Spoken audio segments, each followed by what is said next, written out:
Hola, un aspecto muy importante en la experiencia de inmersión es la narrativa, la historia detrás del videojuego. Esto fue ignorado un poquito por la industria en sus comienzos, pero en los últimos productos la narrativa es uno de los componentes más importantes.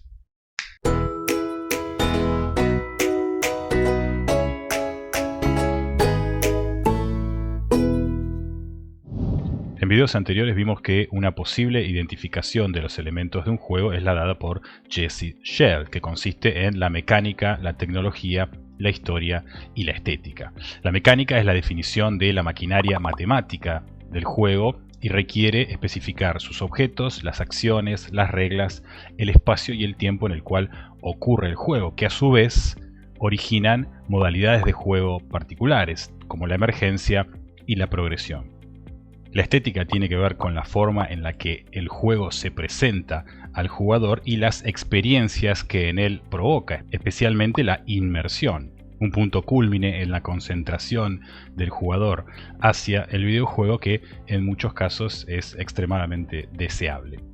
La historia tiene que ver con la narrativa del juego, esto es, la sucesión de eventos que ocurren en el juego y que denotan una trama que puede provocar también experiencias estéticas en el jugador. Por esa razón, muchos dicen que hay una fuerte relación entre la estética y la historia del juego. La historia activa gran parte de las experiencias estéticas y cumple además un rol importante en la inmersión del jugador. Es un aspecto esencial en los videojuegos y se puede dar de una forma muy simple e implícita, como ocurre en muchos de los juegos históricos, donde se da por supuesta una situación contextual que dispara los sucesos que estamos viendo en el juego, o puede ser central y cargada de emociones, como en muchísimos de los juegos más modernos y mucho más elaborados. Como muchas de las características de los juegos, es un componente muy difícil de elaborar y constituye una disciplina en sí misma.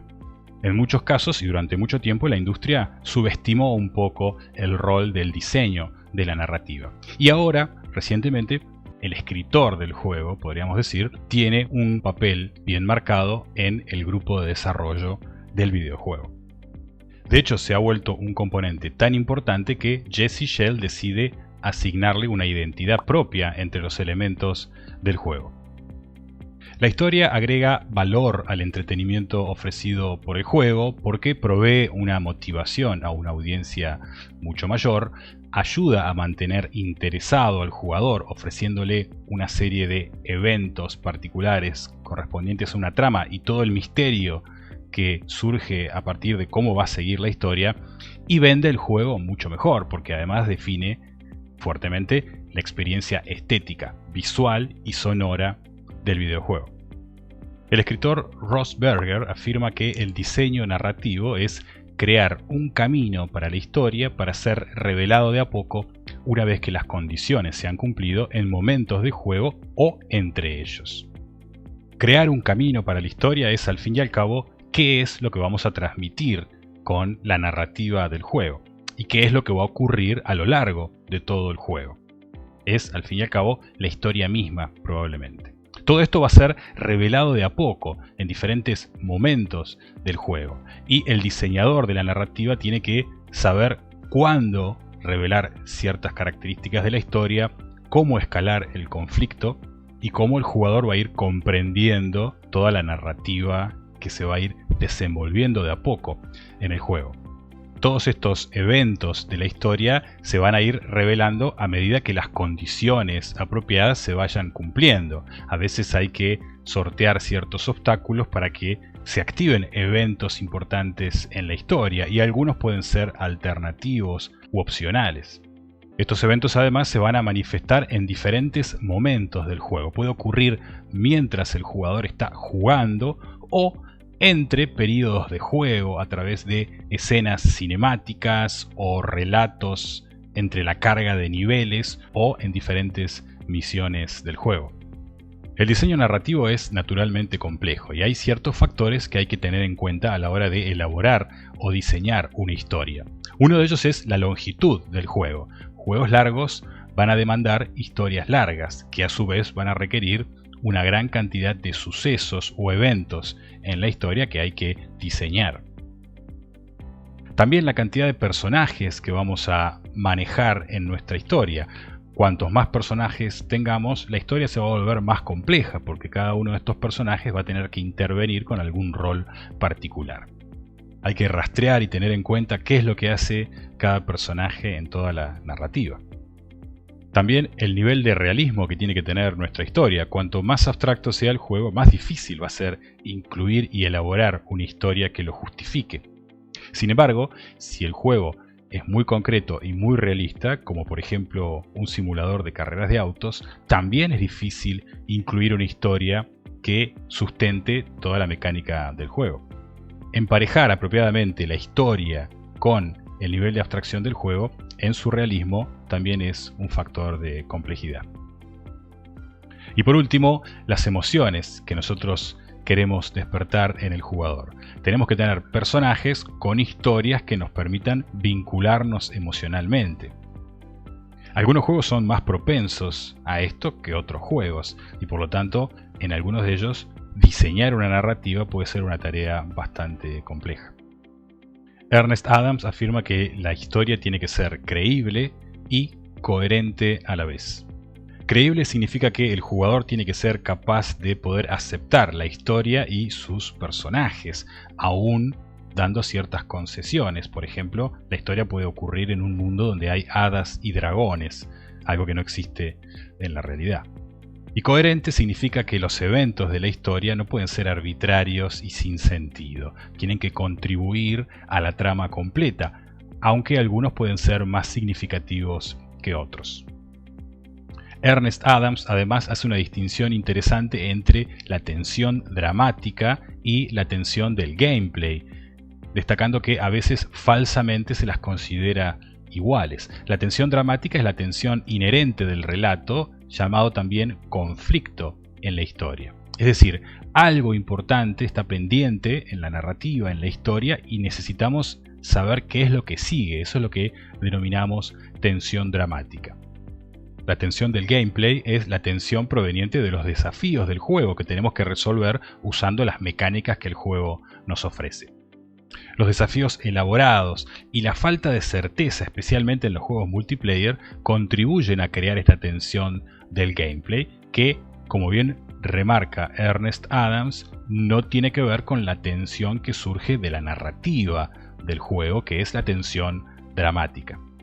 La tensión dramática es la que requiere una identificación por parte del jugador con los personajes de la historia y el interés de saber cuál será el siguiente evento o suceso que le ocurrirá a esos personajes.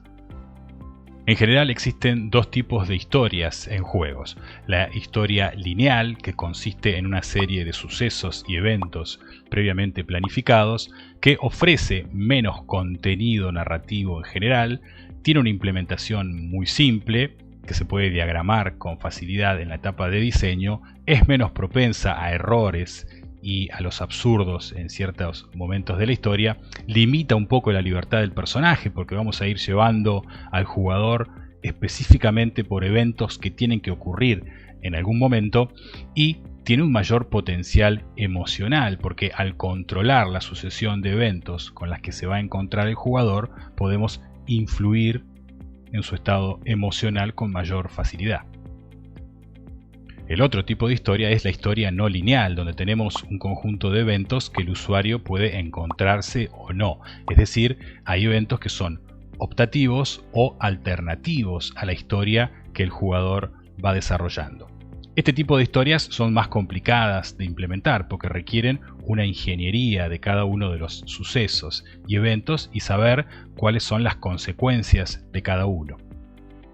En este tipo de juegos tenemos que jugar repetidamente para poder ver todos los resultados de la historia no lineal, y eso requiere probar diferentes acciones en diferentes momentos.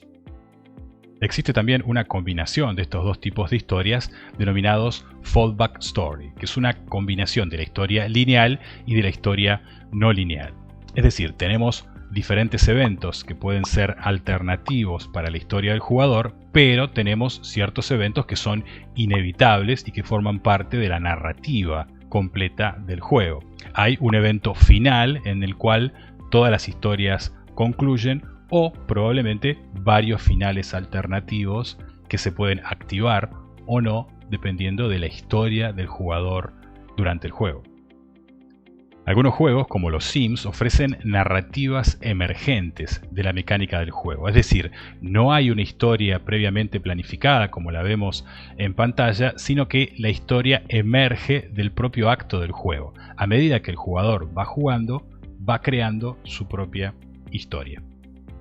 Jesse Shell nos ofrece tips para la historia del juego. Por ejemplo, considerar siempre los ingredientes esenciales, que son las metas de los personajes, los obstáculos que va a encontrar y los conflictos que se van a ir generando en la historia. También hacer la historia realista, imaginar las restricciones de los personajes dentro del mundo creado, dentro del mundo en el cual suceden los eventos, y considerar los detalles particulares de la historia. Agregar cierto nivel de realismo hace que la historia sea mucho más atractiva. Considerar también la simplicidad y la trascendencia, es decir, el mundo del juego tiene que ser más simple que el mundo real, tenemos que simplificar el mundo simulado. Y además el jugador tiene que ser más poderoso en ese mundo que en el mundo real. Así que simplificar la realidad y convertir al jugador en algo más poderoso son dos ingredientes para una buena historia. También considerar flexible la historia, pero dejar que fluya sola de acuerdo a los personajes y a los eventos que van ocurriendo. Puede ser necesario adaptarla en algunos puntos, pero la historia debería tener vida propia, como dicen algunos escritores. Debemos también mantener el mundo consistente y accesible, que no se contradiga el mundo y que sea fiel a las reglas que nosotros mismos hemos creado. Esa es una regla importante que además contribuye mucho a la inmersión. Tenemos también que usar los clichés judiciosamente. Los zombies, los dragones, los aliens, todos estos recursos literarios que son habituales y que hacen que las historias sean entretenidas, tienen que ser usados apropiadamente. En su medida justa van a hacer que la historia sea creíble y atractiva. Otro tip simple indica que usar un mapa ayuda a la historia. En realidad, cuando tenemos un mapa, contribuye a formar un poco la imaginación del jugador. De hecho, Tolkien, cuando escribió El Señor de los Anillos, incorporó un mapa en las ediciones originales que permitía ilustrar por dónde iban los personajes.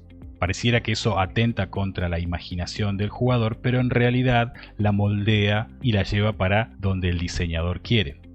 Y por último, considerar el periplo del héroe, que es un esquema canónico de un relato heroico. El periplo del héroe en realidad es una fórmula de desarrollo narrativo que es bastante frecuente en muchísimas historias, novelas y películas. Plantea el viaje de un personaje común que es llamado a la aventura por alguna razón particular, y esa aventura requiere incursionar en un terreno desconocido y probablemente oscuro, del cual no se siente capaz, pero en algún momento recibe una ayuda supernatural que lo anima a enfrentarse a lo desconocido, y en algún momento del relato atraviesa esa barrera hacia ese mundo ignoto y enfrenta ciertos desafíos y tentaciones, probablemente ayudado por diferentes personajes, casi siempre al principio de la transición hacia la oscuridad y al final, en el punto máximo de la caída al abismo. Toda esta aventura y el viaje hacia la oscuridad concluye en el fondo del abismo, donde el jugador encuentra la muerte y el renacimiento, que puede ser físico o espiritual, y pasa por un proceso de transformación y redención que lo devuelve al mundo conocido y retorna a sus orígenes triunfante. Este es el esquema del periplo del héroe, un esquema narrativo bastante común y que aparece con mucha frecuencia en muchísimos libros y películas. Y por último, es interesante conocer el aporte de Christopher Booker, que afirma que existen solo 7 historias básicas en la literatura.